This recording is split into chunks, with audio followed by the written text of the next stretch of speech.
আপনারা দেখেছেন যে গত কয়েকদিনে ঢাকা শহরে যেই নাশকতামূলক যেই কর্মকাণ্ডগুলো সংঘটিত হয়েছে এবং দুঃখজনকভাবে কিছু প্রাণহানীয় ঘটনা ঘটেছে।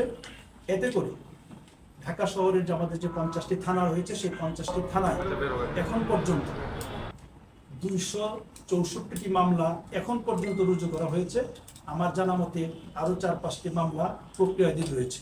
তো এখন পর্যন্ত 264টি, এটি আরও 4-5টা মামলা বাড়তে পারে কিছুক্ষণের মধ্যে হয়তো।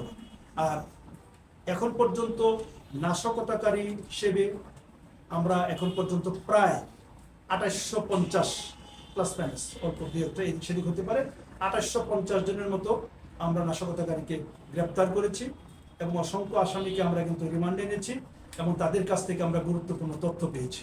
সেই তথ্যগুলি আমরা যাচাই বাছাই করে দেখছি, আমরা ক্রস চেক করছি এবং সেইগুলির ভিত্তিতে আমাদের যে পরবর্তী যে অভিযান, আপনারা জানেন যে আমাদের বিভিন্ন ধরনের অভিযান, কিছুটা হচ্ছে ব্লক রেড, কিছুটা আলাদাভাবে আমরা আমাদের যে অভিযান টার্গেট বেসড অভিযান আমরা পরিচালনা করছি এবং এই তথ্যগুলি আমরা এই নাশকতাকারী যারা আমাদের কাছে রিমান্ডে রয়েছে তাদের কাছ থেকে আমরা পেয়েছি। আমাদের যে গোয়েন্দা সেখান থেকে আমরা কিছু তথ্য পাচ্ছি, সেই তথ্যগুলি আমরা বিচার বিশ্লেষণ করে আমাদের অভিযান আমরা পরিচালনা করেছি এবং এগুলি অব্যাহত থাকবে। তবে আমি পরিষ্কারভাবে আমাদের বলতে চাই, সাধারণ কোনো ছাত্র ছাত্রীদের সঙ্গে বাংলাদেশ পুলিশ তথা ঢাকা মেট্রোপলিটন পুলিশের কোনো ধরনের কোনো বিরোধ, সাধারণ ছাত্রছাত্রী তারা কিন্তু আমাদের সন্তান সমতুল্য। তো সাধারণ ছাত্রছাত্রীরা, আমরা ঢাকা মেট্রোপলিটন পুলিশ সাধারণ ছাত্রছাত্রীদের ব্যাপারে অত্যন্ত সংবেদনশীল, তারা একেবারে আমাদের সন্তান সমতুল্য। কাজে ছাত্রছাত্রীদের সঙ্গে পুলিশের কোনো বিরোধ নেই। আমাদের টার্গেট হচ্ছে যারা নাশকতা, যারা মেট্রো রেলে আগুন দিয়েছে, যারা সেতু ভবনে আগুন দিয়েছে, এই ধরনের যারা নাশকতা করেছে, টোল প্লাজায় আগুন দিয়েছে, বিভিন্ন জায়গায় আগুন দিয়েছে, গাড়ি পুড়িয়েছে, আমাদের শত্রু হচ্ছে সেই জামাত শিবির চক্র যারা এবং বিএনপির যারা সন্ত্রাসী।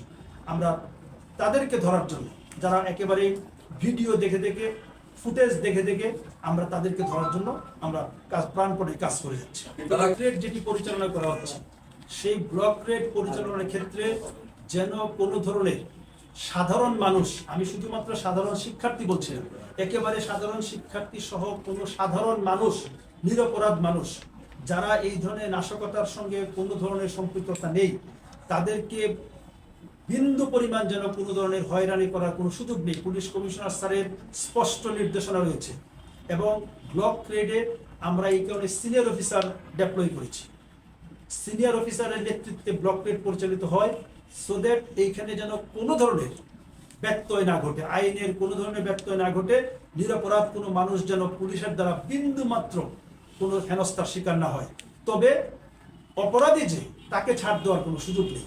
তো আমরা নিশ্চিত করতে চাই, যদি তারপরেও যদি কোনো কিছু ব্যর্থ হয়, আমরা খবর পাওয়া মাত্রই আমরা যথাযথ ব্যবস্থা গ্রহণ করি। আমরা স্পেসিফিক যদি বলতে পারেন, এইটি কিন্তু অনেক পুরনো একটি শব্দ, গ্রেপ্তার বাণিজ্য। এই শব্দ, এই যে দুটি শব্দ গ্রেপ্তার এবং বাণিজ্য, এই শব্দ দুটি কিন্তু অনেক আগে থেকেই প্রচলিত। কাজেই পুলিশ কমিশনার স্যার যেদিন থেকে এই ব্লক রেডের নির্দেশ দিয়েছেন, সেদিন থেকেই পুলিশ কমিশনার স্যার কিন্তু এই দুটি শব্দের ব্যাপারে অত্যন্ত সতর্ক রয়েছেন। আমি ব্যক্তিগতভাবে সাক্ষী হিসেবে রয়েছি। পুলিশ কমিশনার স্যার সবাইকে নির্দেশ দিয়েছেন যে এই ধরনের কোনো সংবাদ যদি পুলিশ কমিশনার স্যারের কানে আসে, সঙ্গে সঙ্গে দায়ী ব্যক্তিকে শুধুমাত্র প্রত্যাহার নয়, তার বিরুদ্ধে একেবারে সর্বোচ্চ আইনগত ব্যবস্থা গ্রহণ করা হবে। আচ্ছা, বিভিন্ন থানায় প্রায় 52 বা 53টি হত্যা মামলা দায়ের করা হয়েছে। এর কিছু মামলা দায়ের করা হয়েছে যারা বাদী পক্ষ হচ্ছে সাধারণ মানুষ, যারা তারা বাদী হয়েছে। আর কিছু মামলা বাদীরা যদি কেউ অভিযোগ না করে, রাষ্ট্রের পক্ষে পুলিশ বাদী হয়েছে। সো এই পর্যন্ত আমার জানা মতে 53টি মামলা রুজু করা হয়েছে বিভিন্ন থানায়, 302 ধারায়, যেগুলো হত্যাকাণ্ডের ধারায়। এটার মধ্যে সাধারণ মানুষও রয়েছে, আবার পুলিশের পক্ষ থেকে বাদী হয়েছে। সেগুলির পুলিশ কমিশনার স্যারের শতভাগ, মানে একেবারে 100% নির্দেশ যেটি হয়েছে যে একেবারে সুষ্ঠু এবং নিরপেক্ষ তদন্ত করা হবে, কোনো ধরনের বায়াসনেস এখানে হবে না। হত্যাকাণ্ড অবশ্যই দুঃখজনক, যে কোনো হত্যাকাণ্ড অবশ্যই দুঃখজনক। আমরা কেউ কোনো মৃত্যু প্রত্যাশা করি না, ঢাকা মেট্রোপলিটন পুলিশ কোনো মৃত্যু প্রত্যাশা করে না। এবং যেই মামলাগুলি আমাদের 50টি থানায় যেখানে রুজু করা হয়েছে, প্রত্যেকটি মামলার শতভাগ সুষ্ঠু এবং নিরপেক্ষ তদন্ত হবে। পুলিশ কমিশনার স্যার ব্যক্তিগতভাবে সেই মামলাগুলি কিন্তু তদারকি করবেন এবং সিনিয়র অফিসারদেরকে সেখানে কিন্তু সারাক্ষণ মনিটরিং এর জন্য ইতিমধ্যে নির্দেশ দেওয়া হয়েছে।